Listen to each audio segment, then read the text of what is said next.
चाहिए क्योंकि कल नतीजे आए थे, स्टॉक थोड़ा वॉलेटाइल ज़रूर हुआ था, पर अब ब्रोकरेजेस ने कॉन कॉल के बाद जो है अपने लक्ष्य बढ़ाए हैं। कई सारे ब्रोकरेजेस की रिपोर्ट है, पर जिस तरीके से 200 के प्राइस और भाव के आसपास जो है ये स्टॉक अभी ऊपर नीचे कर रहा है, क्या अभी भी मौका है यहाँ पे लेने का, या फिर अभी थोड़ा सा वेट एंड वॉच करें और फिर निचले स्तरों पर बाई की रणनीति बनाएं?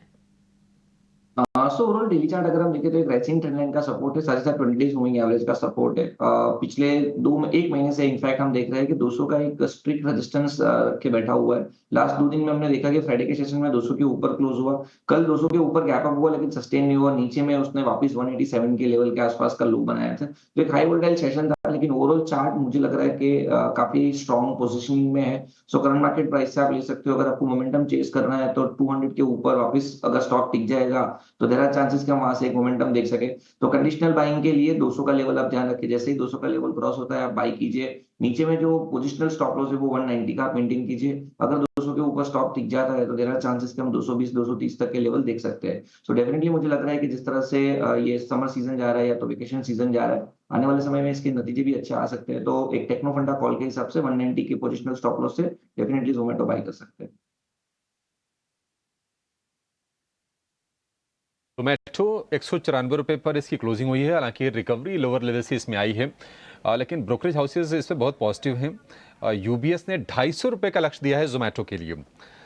जोमेटो के बाद अब बात करते हैं जरा यूपीएल की। वैशाली जी, मैनेजमेंट का बयान आया है कि इनके पास 300 से $400 मिलियन का ऑपरेटिंग कैश फ्लो है और आने वाले सालों में कंपनी कर्ज घटाने पर फोकस करेगी। कल बेहतरीन तेजी यूपीएल के शेयर में हमने देखी है। यूपीएल, आपका व्यू क्या है, कैसे लग रहे हैं चार्ट्स इसके आपको? So UPL after a very long time actually of course bottom out तो साइंस दिख ही रहे थे, और कल हमने देखा that yes since 2 days अच्छी सी मूवमेंट हुई है और कैंडल भी अच्छी सी बनी है। सो नियर टर्म रेजिस्टेंस आया रहेगा 545। अगर 540 545 के ऊपर सस्टेन करता है then I think one can expect higher targets 600 की तरफ भी ये स्टॉक जा सकता है। So I think bottom out हो चुका है एंड 545 की राह देखें for a confirmation for higher targets. UPL को लेकर ये व्यू। एचएएल पर यूबीएस की रिपोर्ट आई है, अच्छी रिपोर्ट है, खरीदारी की राय बरकरार रखी है और लक्ष्य को ₹3600 से बढ़ाकर कर दिया है ₹5200। यूबीएस का कहना है कि मुनाफे के साथ साथ ऑर्डर और डिलीवरी में बढ़ोतरी होगी और ऑर्डर बुक यहां से 3x 3 गुना हो सकता है और मैन्युफैक्चरिंग से 25% आय संभव है। सेना से बड़े ऑर्डर मिलेंगे, उसके चलते ऑर्डर बुक बढ़ेगी कंपनी की। एचएएल लगातार हमने अच्छी तेजी देखी है, ₹3900 के ऊपर का शेयर ये है। इस पर किरण जरा चार्ट चेक कीजिए, एचएएल कैसा दिख रहा है आपको? सो एचएएल की अगर हम बात करें तो ओवरऑल जिस तरह से डेली चार्ट हम देख रहे हैं एक आउट परफॉर्मर स्टॉक है।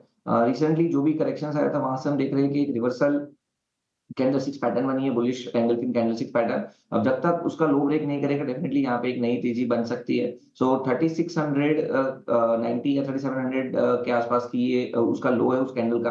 तो मेरे हिसाब से 3700 का आप स्टॉप लॉस मेंटेन कीजिए, कोई भी डिप आता है बाय कर सकते हैं, करंट मार्केट प्राइस से भी बाय कर सकते हैं। इमीडिएट लेवल के ऊपर आप देखोगे तो 4100 का हमारा टारगेट रहेगा और जैसे ही 4100 ब्रेक करता है यहाँ पे एक वापस मोमेंटम गेन हो सकता है। सो ओवरऑल सेटअप काफी स्ट्रॉन्ग है, डेफिनेटली मेरे हिसाब से 3700 के स्टॉप लॉस के साथ बाय ऑन डिप्स की स्ट्रेटजी यहाँ रख सकते हैं।